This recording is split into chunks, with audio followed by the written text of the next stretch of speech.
Good afternoon, good afternoon, good afternoon. Welcome to the Just Us Coordinating Council Speaker Series. I am Ronald Simpson Bay, the Executive Vice President of Strategic Partnerships at Just Leadership USA. Just Leadership was founded on the principle that those closest to the problem are closest to the solutions, or furthest away from resources, power, and opportunity to effectuate change in their communities.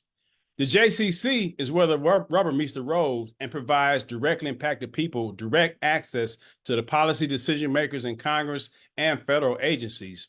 The JCC is the first of its kind national policy table created by and for individuals impacted by the criminal legal system. A couple of years ago, our president and CEO, Deanna Hoskins, announced her intention of building our own table because for far too long, we've either been excluded from other tables or only been invited to the tables as tokens. So Just Leadership, through Deanna's vision, has decided to build our own table, a table where we can collectively leverage our lived experience as the subject matter experts that we are. Today's speaker series features a topic that is key to policy advocacy and reform. It's called policy redlining. In this session, you will learn what policy redlining is, how it's used throughout various policymaking processes, and hear from our panel of experts on how they integrate policy redlining into the work that they do. But before we dive into today's session, I want to take a moment to give a personal shout out and recognition to one of our speakers and personal friend, Maritza Perez Medina. She was recently admitted to the Supreme Court bar. Congratulations, Maritza, on such an amazing accomplishment. And for those of you who don't know, what makes it even more amazing is the fact that Latinas only make up 2% of all barred attorneys in the United States of America. Well done, Maritza. We appreciate your contribution. To orient those of you joining us today to the mission of the Just Us Coordinating Council, let me go through the slides 1 and 2. Just go to the next slide, please. It says, JCC is a national policy table. Go back one more, David, I'm sorry. JCC is a national federal policy table led for and created by directly impacted people. It forms the connective tissue needed to catalyze full participation in policy practices and changes for formerly incarcerated people and directly impacted individuals in their communities. Next slide. Our why. The question of why is so powerful. The voices of those most impacted by the criminal legal system have been missing or excluded from the decision-making tables. As I was pointing out a few minutes ago, Deanna and her vision decided to change that, build our own table, and make us the subject matter experts at everybody else's table. So I am excited to be part of this process. Our team, we're doing a great job. Zach and Imani and the rest of the Just Leadership team doing an amazing job in pushing this forward. And at this time, I will welcome my personal friend, the highly esteemed, professionally motivated, my homeboy from Detroit, Michigan, Kwame Kilpatrick. Well, thank you for that Steve Harvey-like introduction. I truly appreciate that. Ronald is doing an incredible job, really developing programs and partnerships for Just Leadership. His energy is infectious, and he drew me in. I really wanted to be a part of something moving and building, and so I am one of the new board members at Just Leadership, and I find myself here right away working and engaged.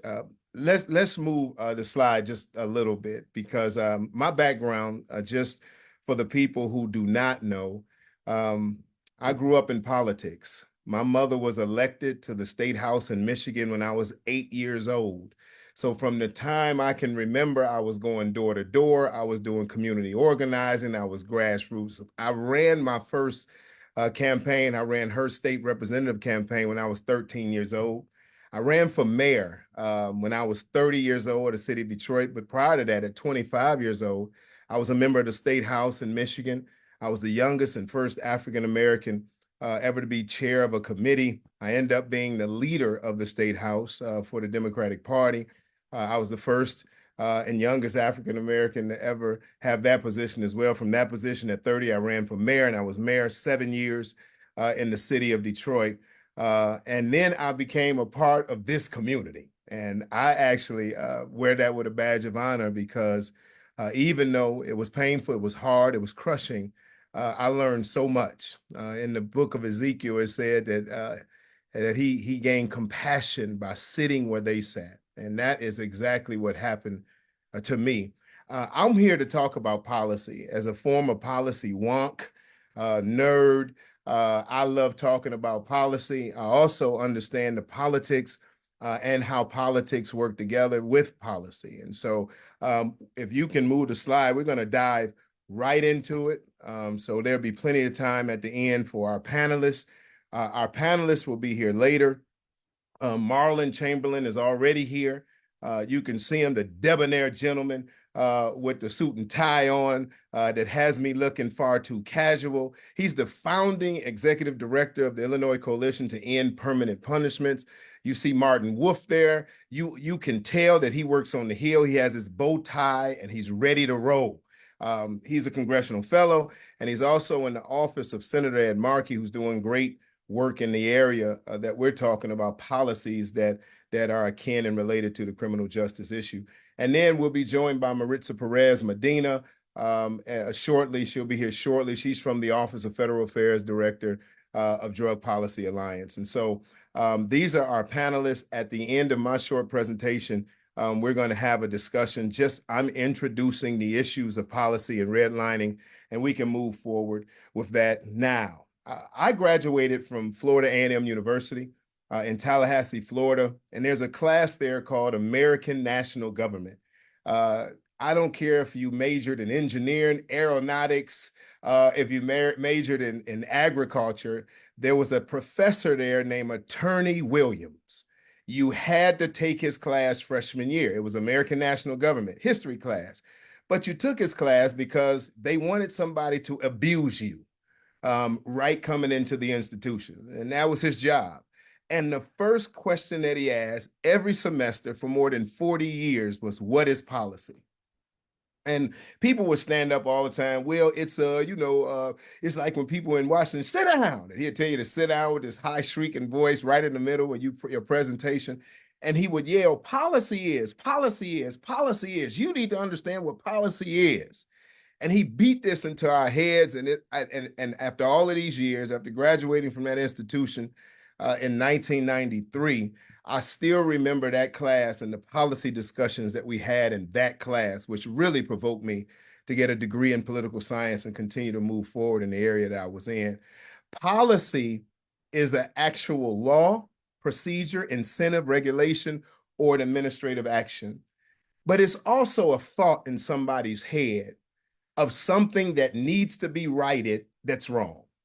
It's a thought in someone's head that says, I am moved with compassion to deal with something in this area, and that idea then becomes a legislative prerogative, a governmental prerogative, an employee prerogative, a regulatory prerogative. And so we have to understand that policy is not only something that's absent in life, the human part of the policy gives it breath. And so this is the reason why they're changed all the time, because human beings in the 1930s felt and lived a certain way, and human beings in 2024 are living and experiencing the results of some of the policy positions that were actually implemented in the 1930s. And so since they are alive, that means we can talk to them, we can challenge them, and we can change them. There are a variety of institutions that use policy. There are courts, of course, educational settings, and workplaces. Those of you who are very familiar with the criminal justice system, is nothing like walking into a prison and meeting someone who's been there for a long time, more than a decade. They're challenging every policy of that prison that you could possibly think of. This is the person in the prison that you go to and you say, hey, listen, they took my visits away from me. Well, what's the policy? They always ask, what's the policy? And they would challenge the whatever happened to the infraction or the ticket or the whatever it was, they would challenge it based on the policy. So it's not just something in a legislative framework, it's also in educational workplaces, courts, and it's in the criminal justice system. Let's move to the next slide. Policies are used to determine the following. Now, it's okay to know what policy is, but it's much better to know how it's being used. All of us are sitting here as a product of some policy, whether that policy was in an educational institution that moved you into the type of interest and major that you're in now, and then you're moving in that career, whether that policy was in a criminal justice context and it moved you into a framework where you actually were challenged by the same policy of whatever governmental entity was coming after you or indicted you or had you in that system. You're here as a result of the policies and programs and procedures that happen in some aspect of your life that got you right here. And it's also then how policies are used is how we should be concerned, or to the veracity or the weight that we should be concerned with policy. Policies standing alone are not a problem. I don't care what they say. If a policy is sitting there and it's not being acted upon and it's not doing anything, then those policies, and we have volumes and volumes and volumes of books with policies in them that nobody even knows they're there. But those that are being used, those are the ones that we want to really engage and figure out if they are being used for right reasons. Are they still giving life to what should be done in our society? Or are they hindering us in some way and running afoul to other policies that are in place? We also want to know what the policy is doing in order to distribute the money. A lot of times we're hollering about inequities. We're hollering about racism. We're hollering about diversity. We're marching. We're doing things without understanding the policy that created the inequity. And for us to understand that, a lot of times we don't need to go to the political systems. We need to go to the bureaucratic systems. How do we understand policy? What are they doing inside the Department of you name it? What are they doing inside? What does the Secretary of Interior have that he's putting policies in place that are disenfranchising urban areas from having parks in their communities, swing sets and basketball? Is there a policy? Yes, there is. And we discovered in Detroit that there was a policy that said that cities of under 700,000 people get a certain amount of outflow from the interior, and cities of over 700,000 people get a certain amount of outflow. So we had to go in and change the number. Sometimes it's the policy that's creating the inequity. It's not necessarily the race issue or the gender issue or other things. Sometimes, as we all know, it is. But to understand how a policy is being used significantly reduces our workload. But even more than that, it helps us focus our efforts in a way that brings about quality change. It supports service eligibility. It access to the workforce training. Who gets to be involved in this, understanding the policies that create that. Many people from suburban communities continuously argue that they don't have access to certain programs because they're not meeting the financial requirements as a community. Well, where's the policy that says that, and how do we impact it to be able to get and take advantage of it? Consumer rights and protections, employment opportunities, and this is a basic one, lawyers, how contracts are written. So many of the contracts that government has with communities, we have to look at the writing. And let me explain what I mean by that, because we're about to go in redlining. Policies are usually legal documents. And words like shall and may can completely change the impact of a policy, as most of you all know. May is permissive. It takes the teeth out of something. It says that people can figure out what they want to do based on the community they have. But if you say a person shall do something, then it's an edict, it's a directive, it's an imperative. You must do it. And so how contracts are written, the policy would dictate what happens there. Let's go to the next slide.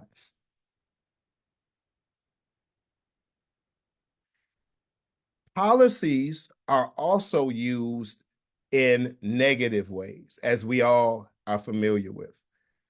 Policies can disenfranchise voters. We saw in the history of the civil rights movement how policies were put in place to disenfranchise voters in certain areas particularly in the South. It could deny housing and employment. This is a battle that's not only been fought throughout the 20th century, but it's still being fought in many communities now, not just with African Americans, but with Arab Americans, with other disenfranchised groups that come into our communities now. Even in Michigan, we have a housing discrimination piece that is going on with the new Hispanic community that's growing in certain areas in the state. Create barriers to healthcare, deceive consumers, disqualify individuals from professional licensure. And this is the area I'm actually fighting right now. I went to law school at Michigan State University. I passed the bar the first time I took it. One of the things that they did is took my law license. I am now going back and reclaiming my law license. And one of the policies that are in place does not say what they're trying to make it say. I won the first stage. I continue to win on this issue. So now they're trying to change the policy to make it a Kwame policy, but they can't win. So disqualifying individuals from professional licensure is a major piece when we're talking about how we take people who have been disenfranchised or people who are returning citizens and moving into professional places, whether that's the legal space, the medical space, the tax space, the counseling spaces. How do we make sure that the policy is in place that both protects the consumer, but also gives equal access to people who are trying to get and move up in life and change their station in life? Next slide, please. The policy process. What is it? Problem definition. This is what we talked about at first. There are people on this Zoom right now that there are some things that you think about as problems that other people don't. You ride around and see homeless people, and you're angry that other people don't want to do as much as you want to do. There are people on this Zoom who understand the problems of all of these wrong convictions that are going on. Here in Detroit, you had a man, Darrell Ewing, yesterday, who walked out of prison after serving 14 years for a murder he did not commit. 14 years in the Michigan Department of Corrections. Ronald knows a little bit about that. He walked out of prison. They had him on all of the television stations, but my son wanted to Google all of the news around him being convicted. And it was amazing, the condemnation. And now they're bringing him out and saying, oh, as another man confessed to the crime. The man fit the description originally. He was in the area. And this man, 14 years of his life, he gave up. The problem of the policies that go in place in the investigatory process, police procedures, detective procedures, some of those policies become a problem for people. And when that problem is defined, then an agenda is created on how do we change this mindset, this directive, this policy. And so once that agenda is set, you start developing legal language around how we actually get to the problem, or legislative language on how we get to fix the problem that we now are moving into policy development. And then you have policy implementation, and then you evaluate the policy, and you have this cycle all together. Now, when we get to the next slide, we're going to talk about a little bit about the legislative process. It's a little different because the time between development and implementation, the politics that happen, the evaluation, if any, how unintended consequences, there are all types of things that come into this very simple circle. But as an overview, this is what we have as far as our process. Let's go to the next slide. What is the policy process? Where are the entry points for advocacy and change making? We all know that the best place to engage any policy is in the beginning. You can go in anywhere, and everybody knows this. There are some people here on this Zoom that in the 11th hour they wrote an amendment.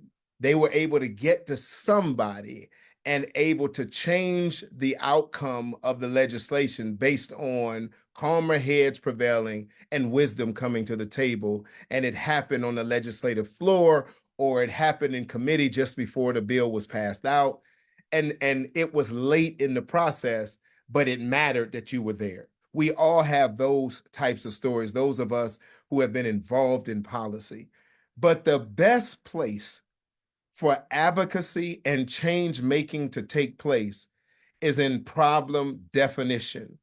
Because when everyone understands the problem and simultaneously understanding how we should fix it, then you have a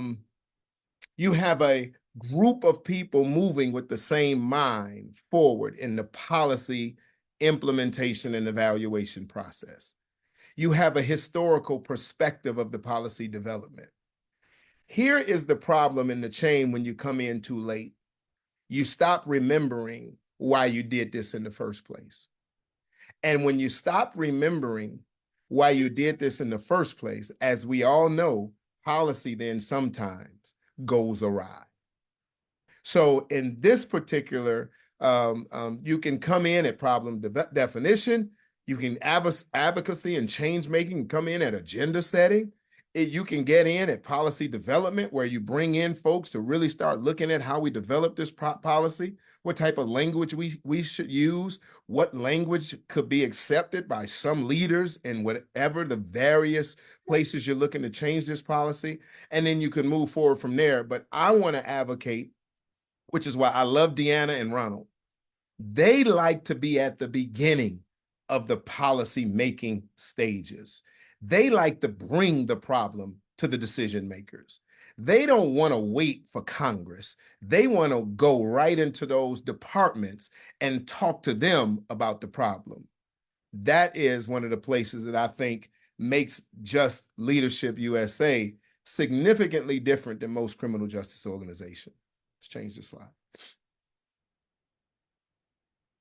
What is the policy process? We just talked about it, and we talked about that round robin. It gets changed at every one of those places. The policy is going to go through some changes. I am one who believes that change is sometimes good. Well, I think it's most of the time good. Let me not say it that way. I think that the more participation of like-minded individuals, but that have different perspectives on how we get this done, the healthy tension, I believe, produces the best legislation. I believe it produces the best policy. And here are the places that I'm going to move along so I can get to redlining real quick. Here is where we make our voices heard in the process. And it could come at a number of those different places. It could come at the beginning with the definition, or it can come from voting, making sure that the right people are at the table. It can come from making noise. The squeaky wheel gets the attention, rallies and convening meetings. It can come with petitions, allowing others to sign on to your problem definition. Sometimes we don't give people in the community a chance to really sign on, to understand the problem at the petition phase, and then town halls, which are very informative and useful. I lost a court proceeding in the state and the federal government, but I ran 6 elections and never lost one of those. I understood the value of people power versus the courts. And so now, as we want to change what happens in courtrooms around the country, or in prisons around the country, or with reentry policies, we want to make sure that people power is involved as well. Other is policy redlining, which we're going to talk about. This is, it's been said that legislation is like making sausage. The final product tastes good, but nobody wants to see the process. Well, in policy redlining, we need to see the process. It's very important that we are willing to dive into that sausage making process. Yes, it gets ugly. Yes, people are going to be mean. Yes, there's going to be somebody that thinks that whatever you think is stupid and dumb and whatever, but we have to be present in the policy redlining process. Sign on to letters, public comment, testimony, and of course, focus group, making sure that you understand you're not the only one thinking this way, but also helping legislators or decision makers understand that there are thousands of people out here thinking the same way that you are. Next slide. Understanding today our panel is going to talk about policy redlining. We have experts here, people who go into Congress, engage departments every single day. This is what they do for a living. This is what God has gifted them with, to go and engage these people. And they understand the process. They sit with bill drafters. They sit with service bill, financial service bill, appropriations processes. They sit with the departments, and they understand how one line can change the complete trajectory of a whole country, how one word can change the complete trajectory of a policy initiative, and really kill all that was done in its development. And so understanding congressional feedback loops and policy redlining. Congressmen and women, my mother was a congressperson for 16 years. And as mayor, I had to engage Congress a lot, both Senate offices, which Senator Markey's staff, Martin is here, and they don't want a whole lot of information. The staff does, but they don't want a whole lot of information, and neither did I. But they really do understand how sentences and words change what they want to do in a piece of legislation. And as a matter of fact, their staff becomes expert at finding those words. They become experts at finding those sections where people like Kwame Kilpatrick tried to sneak in language that completely benefits Detroit more than anybody else. And so they understand these things that are written into these policy initiatives, and they become experts at digging in and helping their senator, their congressperson understand how to change the trajectory of what's being done, or how to include their district and include the people or initiatives that they care about. That's what we're going to talk about today as a panel discussion. Next slide.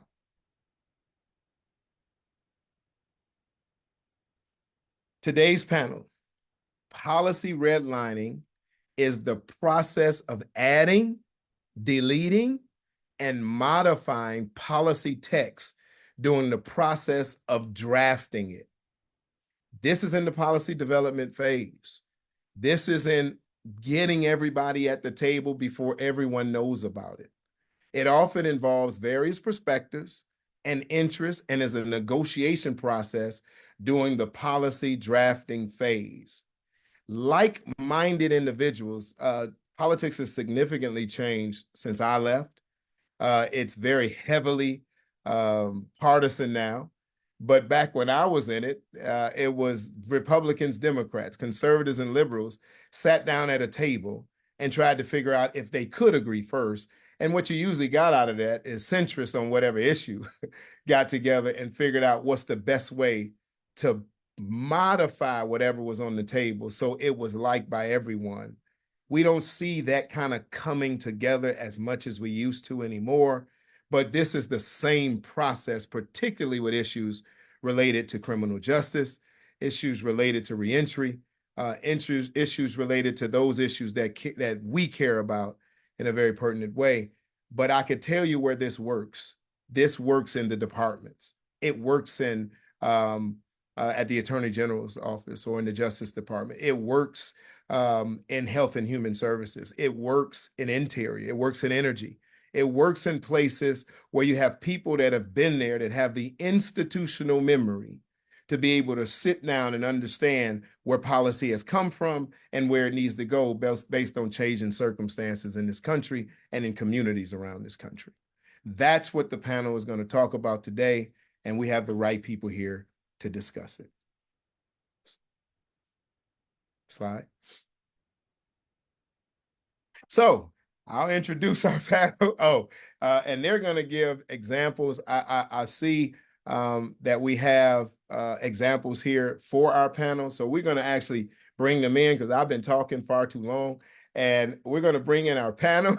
We're going to bring in Martin and Marlon. And I know that Maritza has joined us as well, I believe. Yes. And so we can get the people who dress for the occasion, we can bring them into this discussion so we can have a more fruitful discussion and get to some of the technical issues that I know many of you want to discuss as well about redlining. So I guess I'll turn it over first to Marlon. I asked for you, since we got the brothers thing going right now, I'm gonna turn it over to you. Will you please introduce yourself and just talk about our discussion today about redlining, some of the experience you've had before we go right to DC and the people who are in those offices every single day.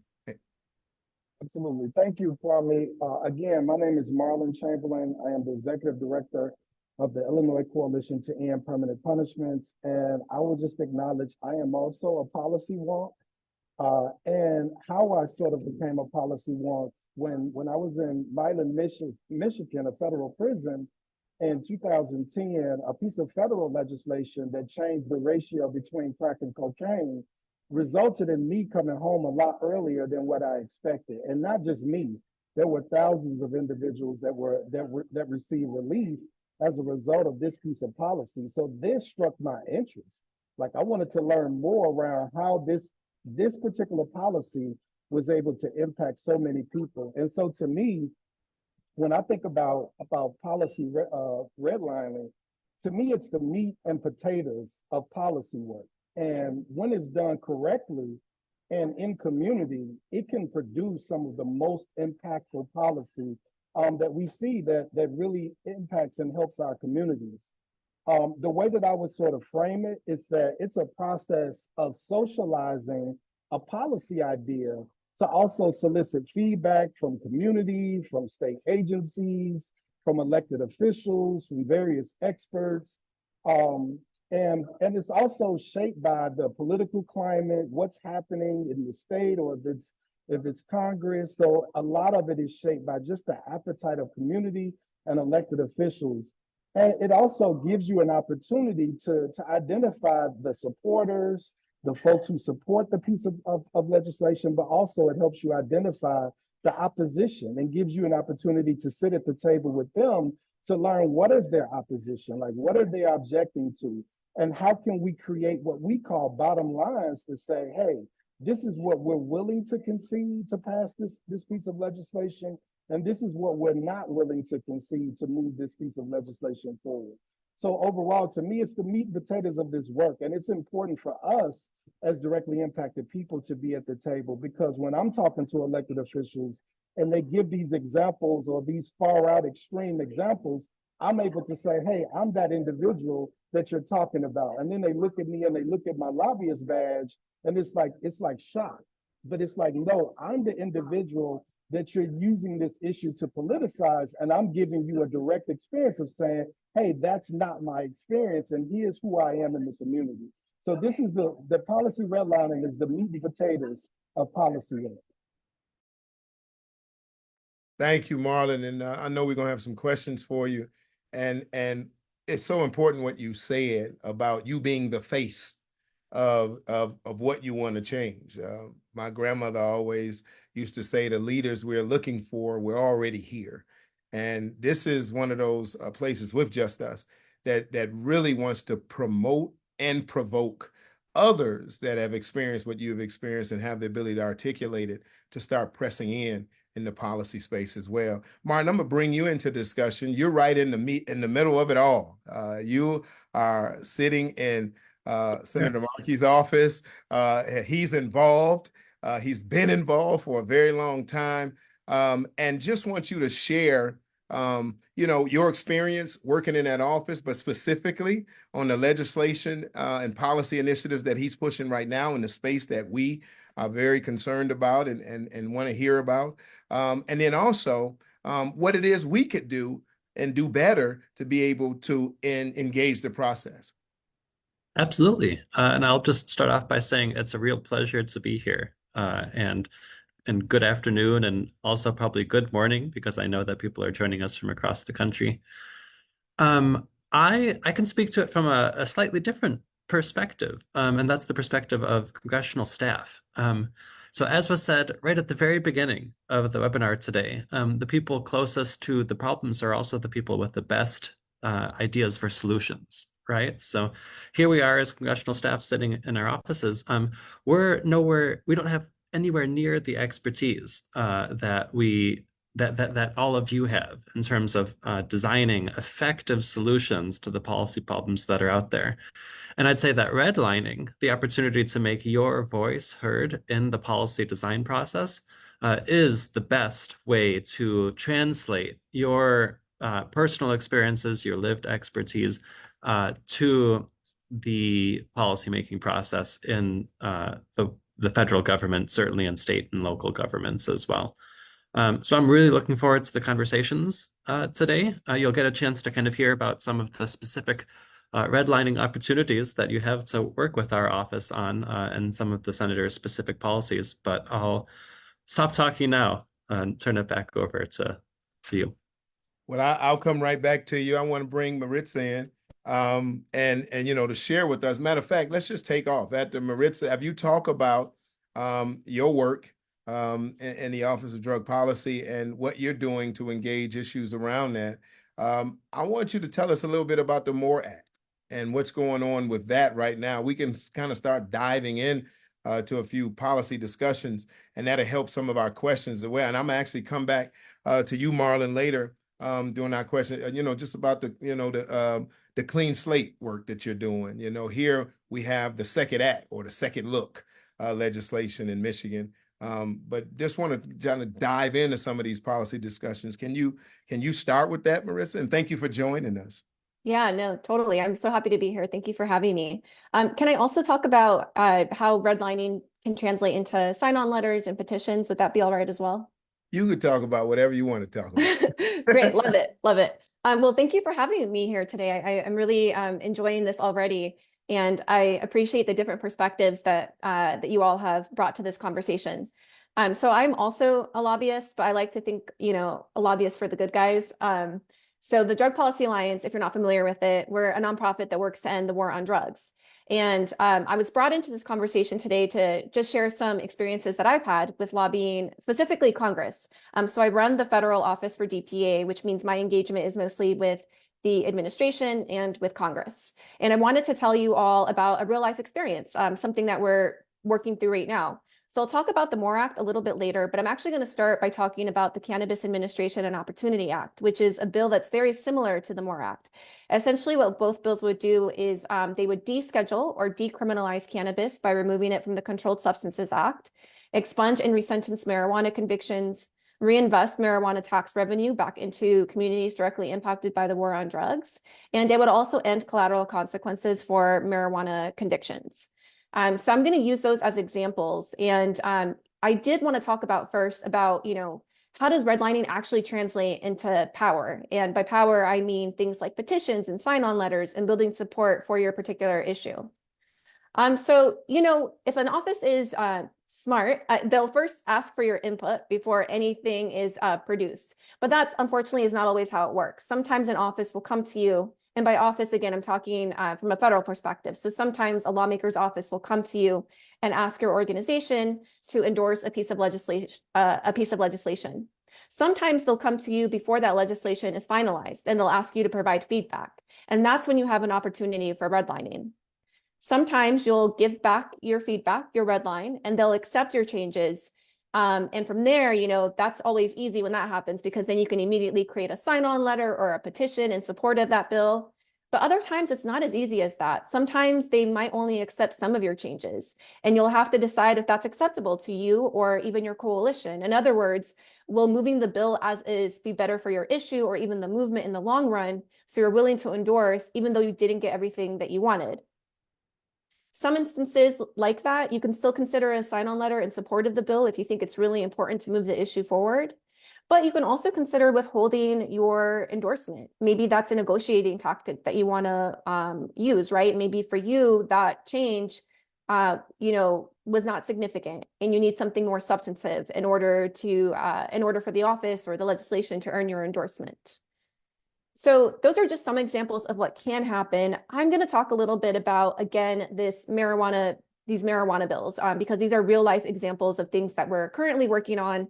And also these are, I will say, they're more complex examples. But I think it's fine to start with a complex example because hopefully you'll hear how it can be very difficult and then you'll get something much easier in real life. But I wanted to tell you all about, again, the CAOA. So this is the Senate marijuana bill.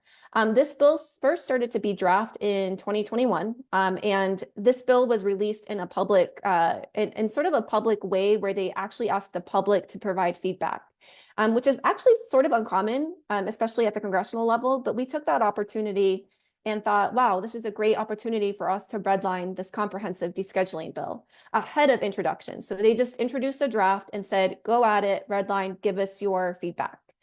We wanted to provide feedback as a coalition. And a lot of the examples I'm going to talk about today are in a coalition context. Coalitions are a great way to really build power around your asks. And at the federal level, we have the Marijuana Justice Coalition, which is made up of many nonprofits from across the country, including JustLeadershipUSA.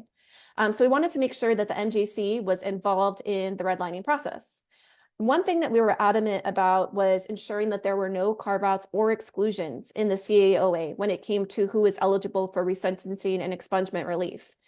So I'm actually going to share my screen here to give you an example of what, I'm not sure if somebody can give me screen share access, then I can go ahead and share. But until I have that screen share access, I'll explain what we did. But literally with redlining is you have the legislative text and then you do what you would do if you were editing any document. You use track changes and you go through and change the language to how you want it to change. Sometimes that can mean that you're, looks like I have share access. So you should be able to see my screen here. So I'm going to share a couple of examples. So this was the example of us redlining the CAOA, the draft of it, right? So again, so you want to do this in track changes, and sometimes it means knocking out language. Like for us, it was really important that we got rid of this so-called nonviolent qualifier, where the intent was to restrict, again, marijuana conviction relief to only quote unquote nonviolent federal marijuana offenses. But for us, it was really important to get rid of that. So you can see we literally just crossed it off. And then we also provided context as to like why we thought that was important. But when you redline, you can also add things that you think are missing. So you can see that we did that here, where we thought that it was really important to make sure that expungements didn't financially hurt people who were seeking those expungements. But this was just a really short example. We also added language in here to like ensure that expungements could be certified because that might be important for somebody to show that there's a record.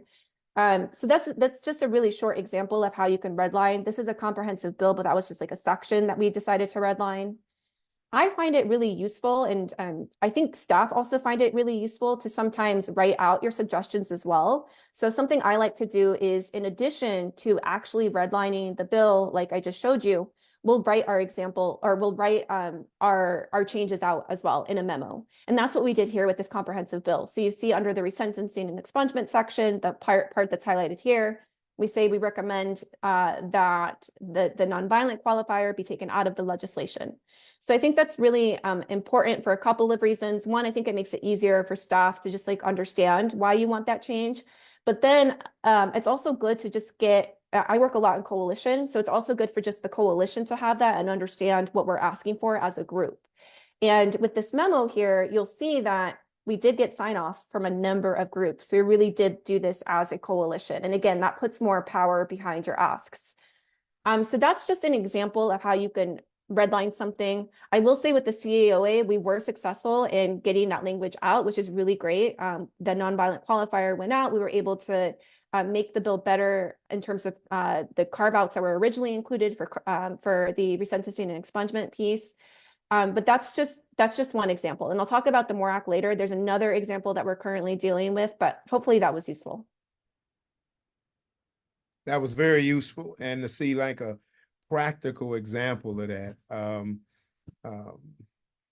Oh, okay. All right. Yep. I got it. The message.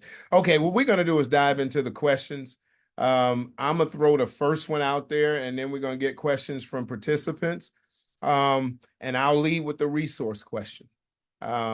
Engaging the federal government, engaging state governments, engaging advocacy, period. Do you all, or can you tell us or give us some guidance on what resources might be available for people to engage the redlining process, to engage policy development processes?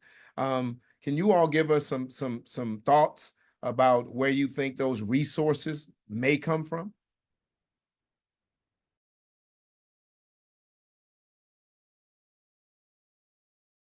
I'm gonna shoot at you. So I can start off by saying okay. that All right, Mark. if and I'm sure that my other fellow panelists will have a lot to add after me, but if you know of a piece of legislation that is being reintroduced, perhaps, or you know through conversations that an office is working on it, reach out to that office and try and engage with them as early in the process as you can. From my perspective, I always love to hear from advocates who come to us with recommendations, or even just come to us and say, hey, we know that you're working on a particular issue. We want to talk to you about it. And then we'd love to kind of hear what your thoughts are on the specific text. So I guess the resource here is having time and knowing who to contact at offices. But at least in our office, we're very good at communicating with each other. So if we get an email saying, oh, a group reached out to us about this bill, they found my email online, we're very good about passing it along. So I guess the advice here is don't be afraid to reach out and make initial contact. And then I think you'll be pleasantly surprised at how eager offices on the Hill are to engage with all of you. Yeah, I would also just add too, I know in Illinois, and I'm sure this is the same in terms of the Hill, like there's a website that you can go to look up bill numbers, different elected officials, to get an analysis on the bill. So that is definitely a resource. And then I would also just say there are a number of community-based organizations that host workshops around how a bill becomes law. Like there's even videos like cartoons that actually talk about like how a bill becomes law and what the process looks like in real time. But I definitely know I stay on the website here in terms of looking up different pieces of legislation that has definitely been useful to us. So I would definitely encourage people to look on the websites to learn more. Yeah, and I will say at the federal level, people can access congress.gov. That's public information, and you could look up bills, you can look up members have introduced bills on congress.gov. But really, a lot of the work that the House and Senate does is public. You can just check out, you can find all of this online. If you just check out their websites, a lot of good information is available there. And one thing that I think is useful also to follow organizations that are doing the work that matters to you. So for example, if you follow the Drug Policy Alliance, you'll get updates on the work that we're doing. Sometimes we'll even send you an email and tell you how you can get in touch with your own representative on a bill that we're working on. So it's always good to just also like follow and engage the organizations that are doing the work that you care about. And even the lawmakers, all the lawmakers now are on social media. So following them and directly engaging with them there is also something you can do. Some of us said that we're policy wonks too. I find the wonkiest, but the most fascinating reports too, are these reports that are published by the Congressional Research Service, or CRS. I dropped the link to that in the chat here. They have so much information, and a lot of the information is available to anyone in the public. If you just go on their website and search, Second Chance Act or something, you'll see an analysis by these congressional experts that are nonpartisan and very thorough. Let me jump in here and say several people have asked, will this recording be shared with the attendees? Yes, that's the one. And then secondly, there was a question, and I think it's to Martin. When you don't find that staff is approachable in Washington, and you don't find that there's a willingness to assist, how do you get past staff to the legislature? That was asked from a Michigan person, so I got to ask that question to you. I think it's important to answer that question as well, because ultimately the staff in DC is not accountable to the people at home as much as the person that they actually voted for. And so we want to, you know, if you can frame and shape that for us. Is there a hierarchy in the office? Is there a different way you can get some of those things addressed? Because I know too that sometimes congressional staff can't get to certain congressional staff. And so how do we meet that challenge?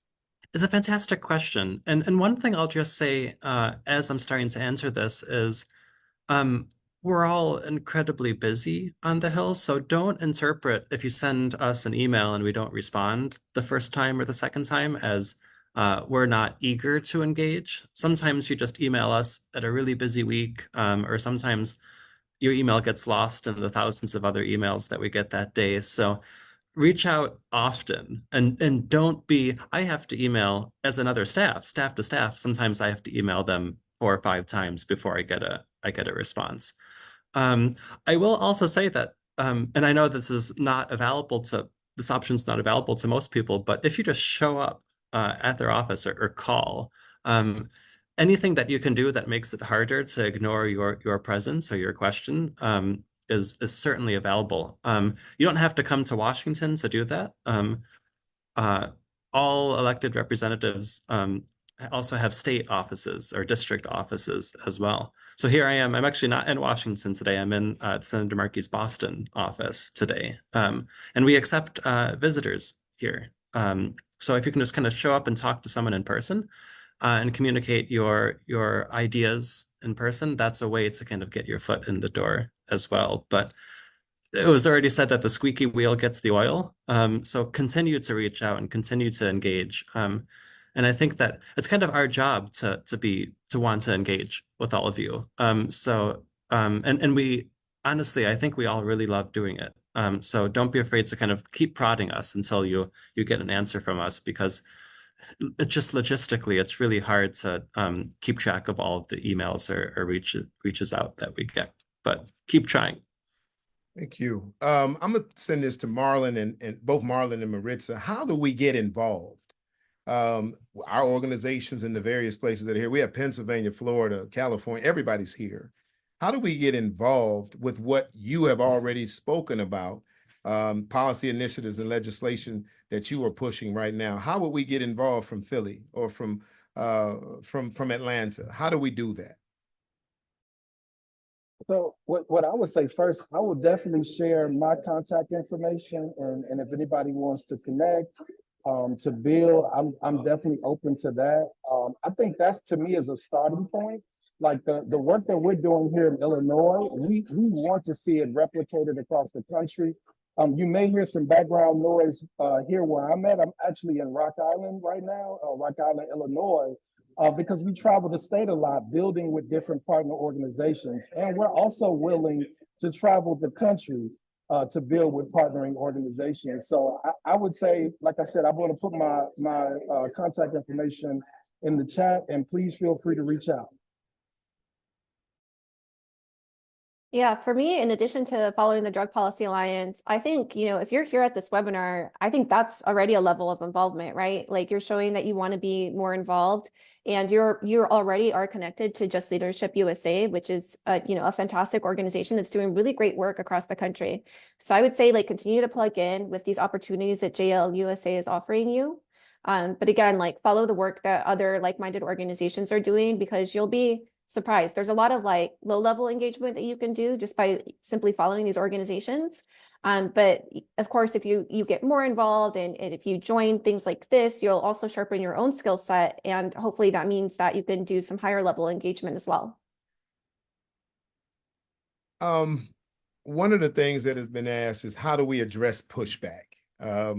We saw the various issues the various strategies that we can implement during the policy process, everything from town halls to rallies to marching to everything else. But in the redlining process, not the policy process or the policy development, in the redlining process, how do we best move past pushback or even engage and address it? I'm happy to kick this Maritza, off if that's all right. Yeah. So I've had a lot of experience with this, and this is always really tough. And the reason I've had a lot of experience with it is because I work on issues that unfortunately are, there's no other way to put it, but at the bottom of the barrel, it feels like a lot of the time, like our communities are the ones that are the first to get first on the chopping block, it feels like. You know, I'm talking about people who are formerly incarcerated or justice involved. I'm talking about people who use drugs, people with drug convictions, non-citizens and immigrants. Always the first, unfortunately, again, to be on the chopping block. So unfortunately, we've had to grapple with this a lot. And I'll give you some recent examples. So I had talked about these comprehensive marijuana bills. I talked about the Senate version of the bill, the CAOA. In the House, the bill is called the MORE Act. And the MORE Act passed the House twice at this point, but each time I learned some really valuable lessons.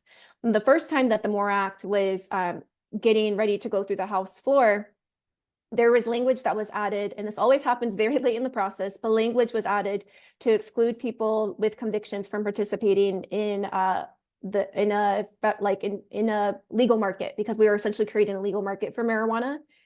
And we pushed back and we did redline the bill, and we had a coalition meeting with the committee, and we said, we will not accept this. We're pushing back, but we were put in a position where they're like, this is staying or the bill's not moving. I had thought that the coalition understood those dynamics, but I learned as we were getting closer to the floor that even though there were people at the meeting, even though I debriefed people, even though I emailed people, not everybody got the memo. And then our coalition was fractured. And you never want that. You always want to make sure that your coalition is strong and together. And that taught me a really important lesson, and that is being overly communicative, because had I been overly communicative, if I had just reiterated this point to people, I wouldn't have lost the trust that I really need as a leader to get legislation done. And also I would have had more help, because I think at the time I was like, oh my gosh, I got to keep the coalition together and figure this out on my own. But that's not actually true. Like, the reason you have a coalition is because there are so many experts there and people who have experience, people who like think about these things strategically. So then the second time that the bill was going through the floor, so that was a few Congresses ago. And then we saw the MORE Act come up again in, I think it was the 117th Congress. And I was put in a very similar position. This time they wanted to add some language that excluded immigrants from relief. It was a really horrible immigration exclusion. And I was actually told by Hill staff, don't tell your coalition, especially not the immigration folks, you can't tell them. And again, this goes back to like just ensuring that your coalition stays together. But because of that first experience that I had, I said, absolutely not. I still talked to the immigration groups, but I did it in a way that I wouldn't lose the trust of the committee. And I told them what was happening. And then we had a strategic meeting, and we thought about like how we can fix this and try to push the committee to like take this horrible language out. And that was helpful, because I had that first awful experience that I was like, okay, I can't do that. Like, I have to be overly communicative. I have to bring in and trust that my coalition partners will help me and strategize around this. But it also, again, was helpful because it taught me like new ways to like do that when like this comes up, because it will come up inevitably, because unfortunately our issues, again, tend to like be the red meat issues, right? So one thing that we thought of was just organizing Hill meetings, thinking about who are our allies, who are other members of Congress who deeply care about these issues and can go to the committee and say, this is wrong, we need to change this. Another thing we thought of is who are some outside stakeholders outside of the working group that can come in and put some influence on this committee, put some pressure on this committee to not include this language. And then there's also plan B. You also want to think about like other experts who can help you mitigate the language so it's not as harmful. So if this language is going to stay in, what are some things we can do either to water down the impact of the language, to mitigate that language, or to somewhere in the congressional record show that not everybody was in agreement, particularly our coalition or other lawmakers. So those are just some strategies, but unfortunately it is something that often comes up. I would just quickly add to increase participation from those that are directly impacted by the issue. I would also say building power. Like, the reason we travel the state building relationships is because the more people you can engage in the process, I won't say easy, but the way that you negotiate changes. I would also say build and cultivate relationships with stakeholders and different agencies beforehand, so that you have those pre-existing relationships as you think about the process of negotiation and how you introduce policy. I just wanted to add those. I'm wondering if I could just ask the the team here to share a quick slide that I put together. I wanted to let all of you who are still listening know that one way that you can kind of jump into the coalition building process that Maritza was just mentioning was to help us redline a piece of legislation to improve the environmental health of carceral facilities right now. So yeah, these two slides. Sometimes when we engage with advocates, we do what's called public redlining, where everyone is kind of leaving public comments. It's kind of like the town square where you can see who's saying what. On the next slide, sometimes we just do it anonymously, and we feel that sometimes this helps advocates say things that they might not be comfortable sharing publicly or with all of the other advocates, but still needs to be said. And then on the very last slide that I wanted to share. Yeah, we're currently drafting legislation to improve the environmental health of carceral facilities.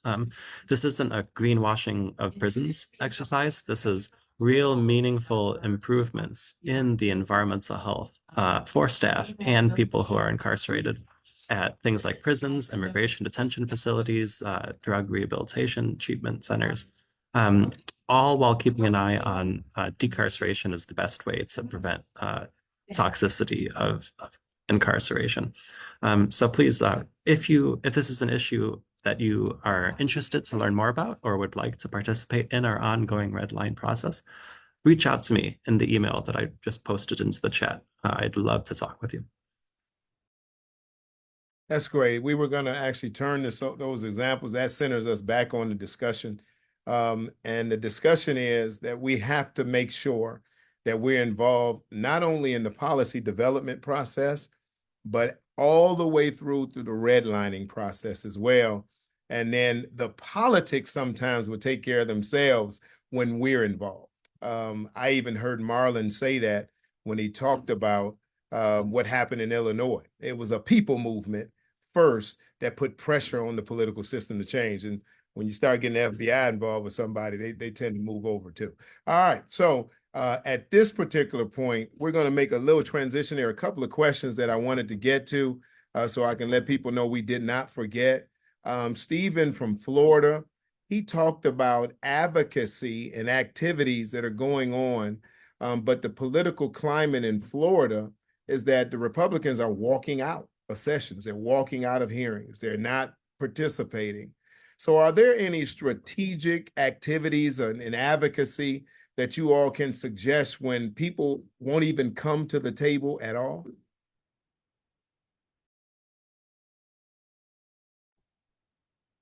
I would say that you have to go back to the community. And I think there's been a overarching theme of increasing folks that are directly impacted, like their participation in this process. And the folks who elected these elected officials that are walking out, you have to activate and engage them in the process, because if they're not willing to sit down and listen and negotiate and do what we elected them to do, then it's time for us to maybe look to elect new individuals that can sit in those seats that are willing to listen to the community. Let me just say this.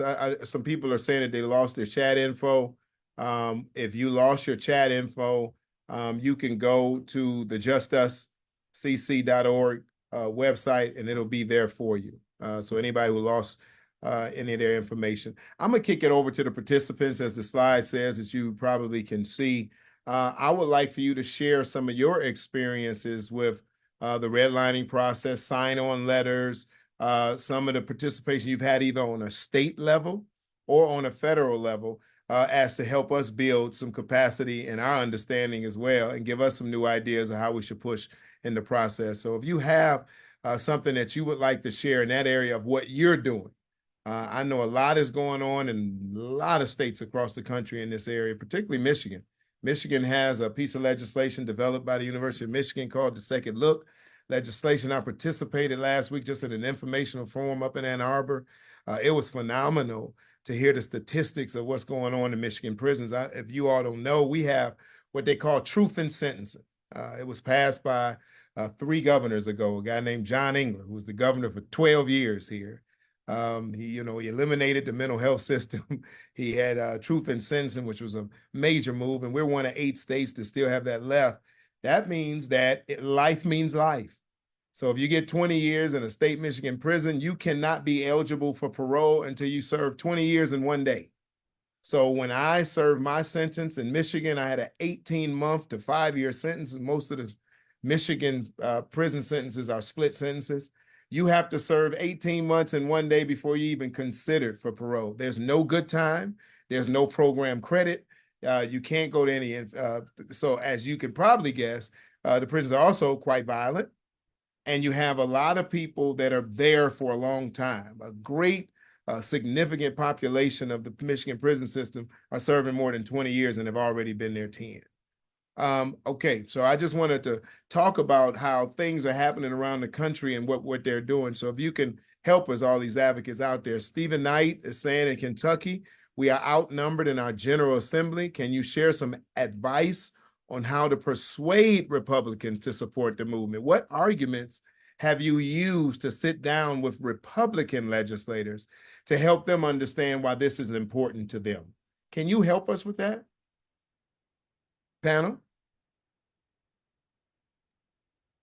So we do work with what I like to call like right of center groups. My suggestion would be to maybe follow what these groups are doing and how they are talking about the issues.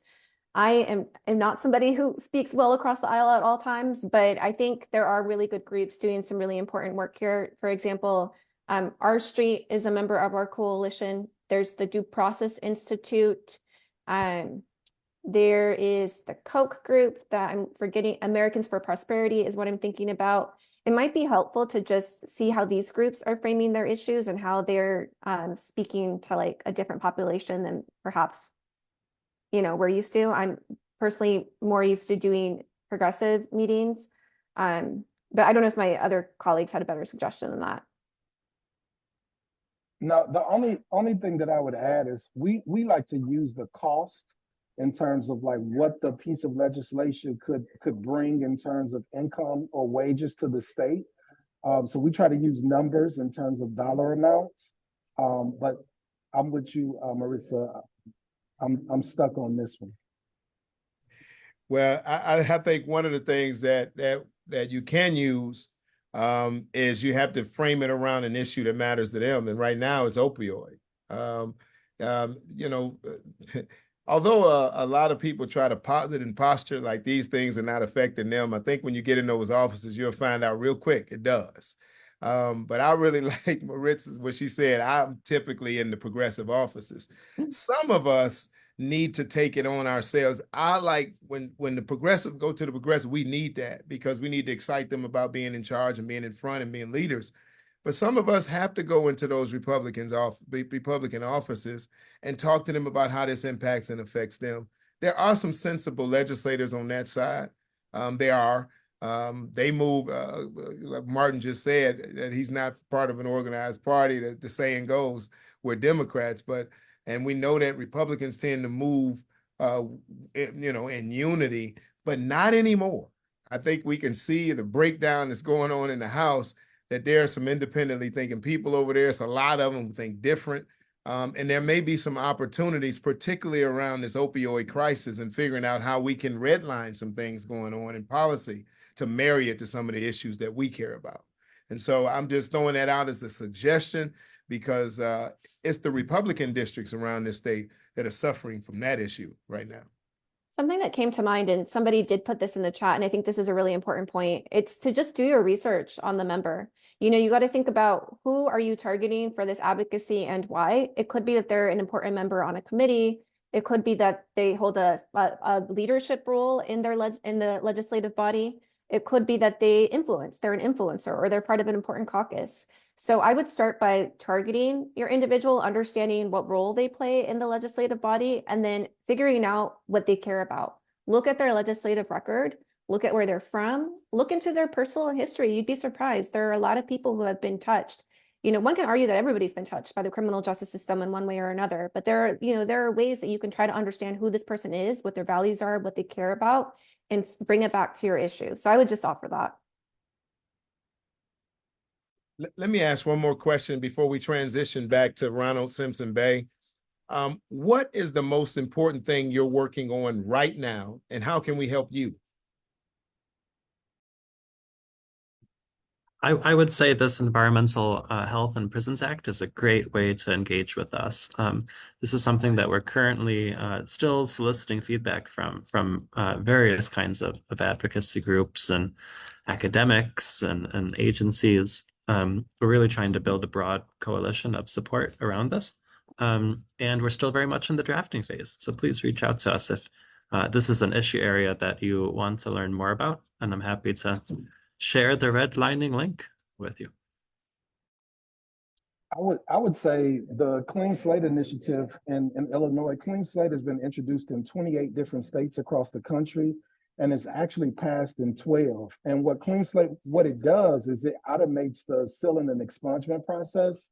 So in Illinois, we currently have a petition-based process, but we're hoping to move or to create an opportunity for certain convictions to be eligible to be automatically sealed or expunged. And so if anybody wants to support, or if you're in a state that has passed clean slate legislation, I would love to connect just to learn and hear what are some of the best practices, what worked for you, what didn't work, so that we can try to incorporate some of that into like the work that we're doing here. Yeah, so a couple of things that I would love people's engagement on. So one that I'll talk about is federal marijuana reform. So I talked about some bills that are going through Congress. I think there's going to be an opportunity to apply pressure to Congress to pass a descheduling bill soon. And that's because if you've been watching the news, you know that the Biden administration did a couple of things on marijuana. He announced some pardons for federal marijuana offenses and encouraged state governors to do the same. In addition to that, he also ordered that marijuana status as a Schedule I drug on the CSA be reviewed. So we're watching that really closely. First, on the pardons front, we're pushing the administration to do more because we know that, you know, it's great that he pardoned certain offenses, but we need wide relief because at the end of the day, nobody was released from prison due to those pardons. We got to address convictions that go beyond possession, simple possession and use. So we're pushing him to do more there. But with the scheduled review, we do think that the government is going to come out with a decision on that soon. So HHS already reviewed it. Now the DEA has to review it. And then there's going to be an announcement. Unfortunately, we think that we're going to see a Schedule III recommendation, which means that marijuana will still remain on the Controlled Substances Act and will still be federally criminalized. There will be an opportunity to engage in public comment and let the DEA know that this is not right. So follow DPA and we'll keep you posted on that. We'll make it very easy for you to engage with the DEA directly, but you'll also have an opportunity to, again, help us get the MORE Act or the CAOA passed in Congress because those bills do address marijuana reform in a comprehensive way. In addition, I do want to talk about the fact that, you know, we are in an election year. And unfortunately, like I said earlier, we're seeing a lot of pushback on the issues that we care about. And again, a lot of throwing under the bus of our communities. And we've seen this specifically with drug use and drug activity. We've been fighting against really bad fentanyl bills specifically that we've seen in Congress. And I know many of you have seen them across your states too. You know, it's reminded me a lot of what we saw with crack cocaine, where we're trying to treat fentanyl analogs as, you know, as worse than fentanyl. Like these are carrying heavier criminal penalties at the federal level than fentanyl itself. But we know at the end of the day that that's a mistake. We know that locking people up won't do anything to address the opioid overdose crisis. What we need is to invest in public health solutions. So I wanted to raise that because unfortunately, that's going to keep coming up in an election year. You know, this is a red meat issue, and we really need your help to push back and show that actually, you know, like if we want to talk about people who use drugs and substance use disorder, we got to talk about that using public health framing, because we know that the war on drugs has led us to the point where we're at now, including, by the way, being a driver of overdose. We have a toxic illicit drug supply because of supply side interdiction. So I guess that's all to say, continue to follow our work at the Drug Policy Alliance. We always love to have people engage in our work, and it's really important that we hear your perspective as well. Right. Well, that's great. We're going to turn this over to Ronald. Let me just say this has been a phenomenal discussion. I want to encourage everyone to get the chat. There's a lot of great information in the chat. I know Dr. Thompson has been talking about how do we nationalize approaches to some of this stuff? Because as we know, we have a lot of term limited legislators, legislatures, a lot of part-time legislators. And what's happening is the interest groups are running the place. And so they have this national approach to legislation. Whatever is happening in Michigan, they know about it in Florida. They just send the bills down and they move legislation without having any institutional knowledge or of memory and the effect and the impact of the legislation. And they're moving it. And that's what Maritza was just talking about. You're attacking a situational issue with something that we know about, and it creates inequities in prosecution, inequities in sentencing, inequities in some communities. And so why are we doing the same thing over again? It's because we have emotional reactions to problems instead of really trying to diagnose and fix the issue. And so it really takes the people here to deal with that. And it really takes the advocacy work and the history that you have with your advocacy work to get involved. And so I want to thank our panelists. Thank you for being here. Thank you for sharing your time with us, but also your expertise and your gift with us. And so a lot of what you do naturally is something that we got to learn how to do.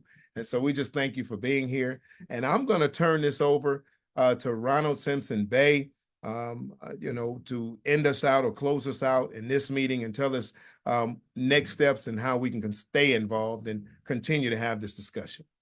All right. Thank you very much, everyone.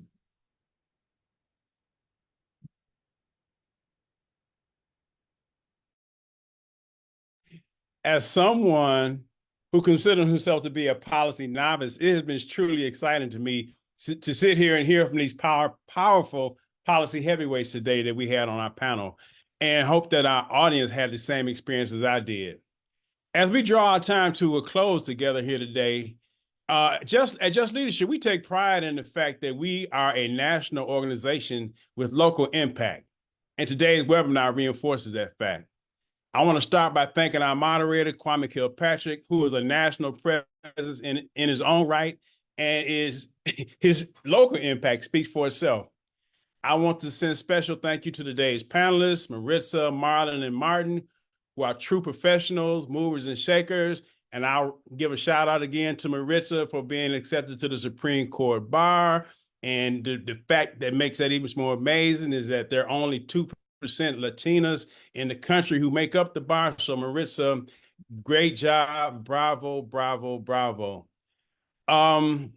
Their participation and valuable contributions are deeply appreciated. I am confident that the resources and expertise that was shared with you today will lead to actionable change in our communities and a deeper understanding for everyone who attended. I want to also extend thanks and honors to those of you who took time out of your busy schedules to attend and participate in today's sessions. As a reminder, resources from today's sessions will be sent out by email to all of those who attended. They will also be available on our website. The email we send out is going to provide a survey, and we ask that you provide your feedback on how we can improve and continue to bring resources to you and to your community around policy. If there are any specific topics that you have interest in and you would like us to have a session on, feel free to share your thoughts on that as well. Lastly, if you or a member of your circle would benefit from today's sessions or other sessions like it for policy and advocacy, please remember to check out our website, justuscc.org, justuscc.org, and share the opportunity to join the JCC. On behalf of our amazing president and CEO, Deanna Hoskins, on behalf of the organization Just Leadership USA and all our national leaders across the country, we are 1,700 strong in 45 states plus Washington, D.C. I thank you all, and I bid you a farewell, and I look forward to next week. Thank you.